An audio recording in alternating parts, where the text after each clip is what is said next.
President Pitzer, Mr. Vice President, Governor, Congressman Thomas, Senator Wiley and Congressman Miller, Mr. Webb, Mr. Bell, scientists, distinguished guests, ladies and gentlemen. I appreciate your president having made me an honorary visiting professor, and I will assure you that my first lecture will be very brief. I am delighted to be here, and I'm particularly delighted to be here on this occasion. We meet at a college noted for knowledge, in a city noted for progress, in a state noted for strength, and we stand in need of all three. For we meet in an hour of change and challenge, in a decade of hope and fear, in an age of both knowledge and ignorance. The greater our knowledge increases, the greater our ignorance unfolds. Despite the striking fact that most of the scientists that the world has ever known are alive and working today, despite the fact that this nation's own scientific manpower is doubling every 12 years in a rate of growth more than 3 times that of our population as a whole, despite that, the vast stretches of the unknown and the unanswered and the unfinished still far outstrip our collective comprehension. No man can fully grasp how far and how fast we have come. But condense, if you will, the 50,000 years of man's recorded history in a time span of but a half a century. Stated in these terms, we know very little about the first 40 years, except at the end of them, advanced man had learned to use the skins of animals to cover them. Then about 10 years ago, under this standard, man emerged from his caves to construct other kinds of shelter. Only 5 years ago, man learned to write and use a cart with wheels. Christianity began less than 2 years ago. The printing press came this year. And then less than 2 months ago, during this whole 50-year span of human history, the steam engine provided a new source of power. Newton explored the meaning of gravity. Last month, electric lights and telephones and automobiles and airplanes became available. Only last week did we develop penicillin and television and nuclear power. And now, if America's new spacecraft succeeds in reaching Venus, we will have literally reached the stars before midnight tonight. This is a breathtaking pace, and such a pace cannot help but create new ills as it dispels old. New ignorance, new problems, new dangers. Surely the opening vistas of space promise high costs and hardships, as well as high reward. So it is not surprising that some would have us stay where we are a little longer, to rest, to wait. But this city of Houston, this state of Texas, this country of the United States was not built by those who waited and rested and wished to look behind them.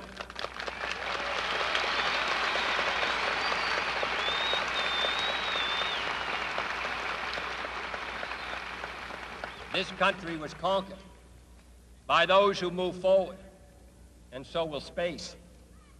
William Bradford, speaking in 1630 of the founding of the Plymouth Bay Colony, said that all great and honorable actions are accompanied with great difficulties, and both must be enterprised and overcome with answerable courage. If this capsule history of our progress teaches us anything, it is that man in his quest for knowledge and progress is determined and cannot be deterred.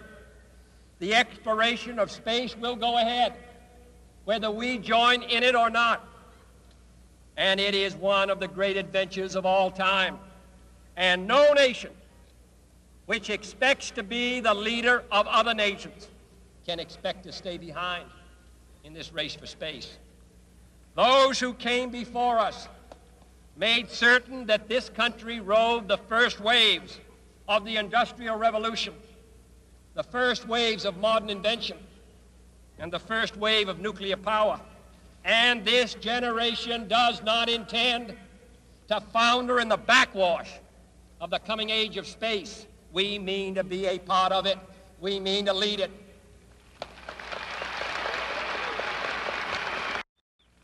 For the eyes of the world now look into space, to the moon and to the planets beyond. And we have vowed that we shall not see it governed by a hostile flag of conquest, but by a banner of freedom and peace. We have vowed that we shall not see space filled with weapons of mass destruction, but with instruments of knowledge and understanding.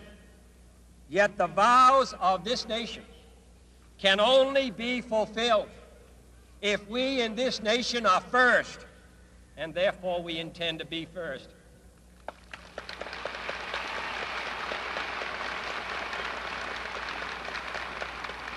In short, our leadership in science and industry, our hopes for peace and security, our obligations to ourselves as well as others, all require us to make this effort, to solve these mysteries, to solve them for the good of all men, and to become the world's leading spacefaring nation. We set sail on this new sea because there is new knowledge to be gained and new rights to be won, and they must be won and used for the progress of all people. For space science, like nuclear science and all technology, has no conscience of its own. Whether it will become a force for good or ill depends on man. And only if the United States occupies a position of preeminence can we help decide whether this new ocean will be a sea of peace or a new terrifying theater of war.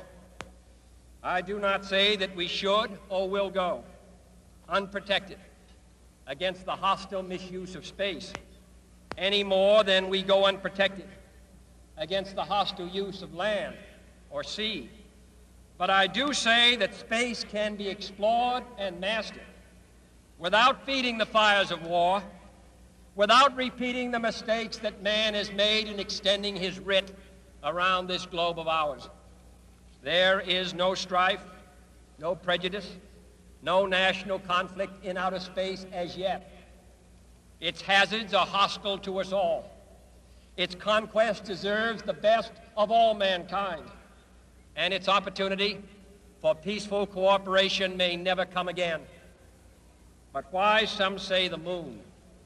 Why choose this as our goal? And they may well ask, why climb the highest mountain? Why, 35 years ago, fly the Atlantic? Why does Rice play Texas? We choose to go to the moon. We choose to go to the moon.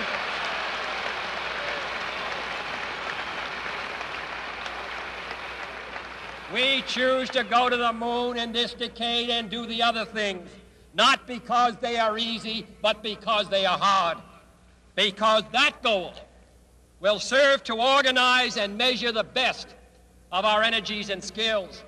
Because that challenge is one that we're willing to accept, one we are unwilling to postpone, and one we intend to win, and the others too.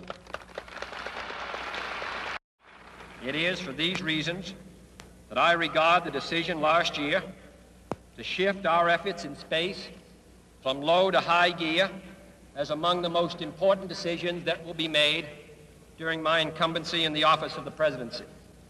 In the last 24 hours, we have seen facilities now being created for the greatest and most complex exploration in man's history. We have felt the ground shake and the air shattered by the testing of a Saturn C-1 booster rocket, many times as powerful as the Atlas which launched John Glenn. generating power equivalents to 10,000 automobiles with their accelerator on the floor. We have seen the site where 5 F-1 rocket engines, each one as powerful as all 8 engines of the Saturn combined, will be clustered together to make the advanced Saturn missile, assembled in a new building to be built at Cape Canaveral, as tall as a 48-story structure, as wide as a city block, and as long as 2 lengths of this field. Within these last 19 months, at least 45 satellites have circled the Earth. Some 40 of them were made in the United States of America, and they were far more sophisticated and supplied far more knowledge to the people of the world than those of the Soviet Union. The Mariner spacecraft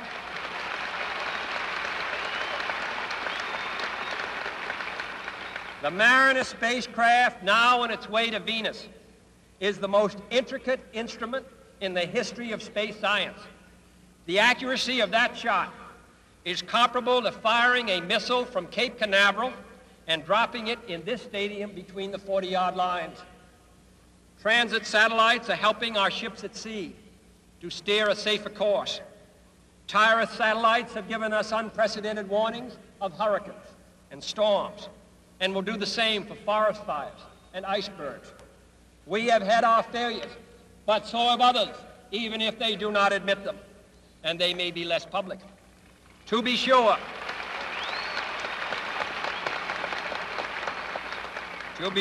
we are behind, and will be behind for some time in manned flight. But we do not intend to stay behind, and in this decade we shall make up and move ahead.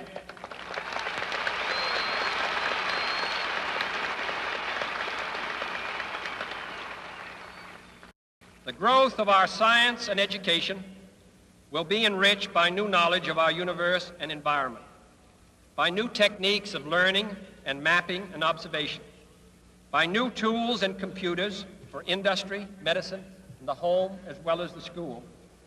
Technical institutions such as Rice will reap the harvest of these gains.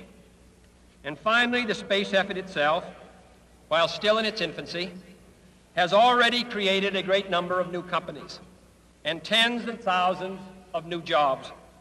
Space and related industries are generating new demands in investment and skilled personnel, and this city and this state and this region will share greatly in this growth.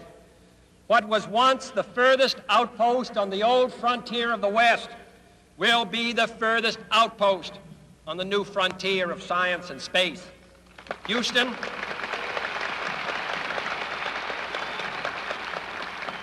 your city of Houston, with its manned spacecraft center, will become the heart of a large scientific and engineering community. During the next 5 years, the National Aeronautic and Space Administration expects to double the number of scientists and engineers in this area, to increase its outlays for salaries and expenses to $60 million a year, to invest some $200 million in plant and laboratory facilities, and to direct or contract for new space efforts over $1 billion from this center in this city. To be sure, all this costs us all a good deal of money. This year's space budget is 3 times what it was in January 1961, and it is greater than the space budget of the previous 8 years combined. That budget now stands at $5.4 billion a year, a staggering sum, though somewhat less than we pay for cigarettes and cigars every year. Space expenditures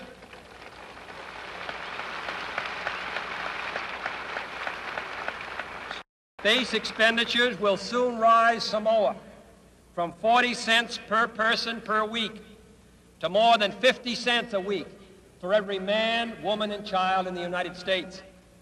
For we have given this program a high national priority, even though I realize that this is, in some measure, an act of faith and vision, for we do not now know what benefits await us. But if I were to say, my fellow citizens, that we shall send to the moon 240,000 miles away from the control station in Houston, a giant rocket more than 300 feet tall, the length of this football field, made of new metal alloys, some of which have not yet been invented, capable of standing heat and stresses several times more than have ever been experienced, fitted together with a precision better than the finest watch, carrying all the equipment needed for propulsion, guidance, control, communications, food, and survival on an untried mission to an unknown celestial body, and then return it safely to Earth, re-entering the atmosphere at speeds of over 25,000 miles per hour, causing heat about half that on the temperature of the sun, almost as hot as it is here today, and do all this, and do it right, and do it first before this decade is out, then we must be bold.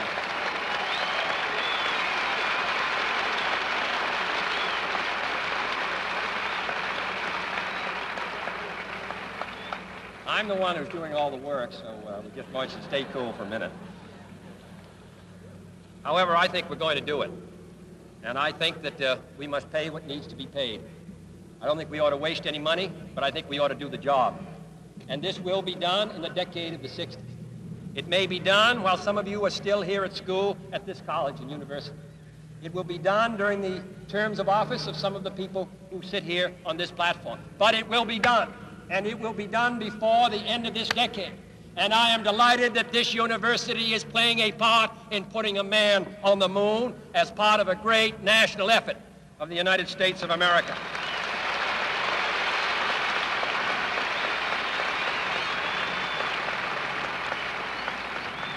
Many years ago, the great British explorer George Mallory, who was to die on Mount Everest, was asked why did he want to climb it. He said, because it is there.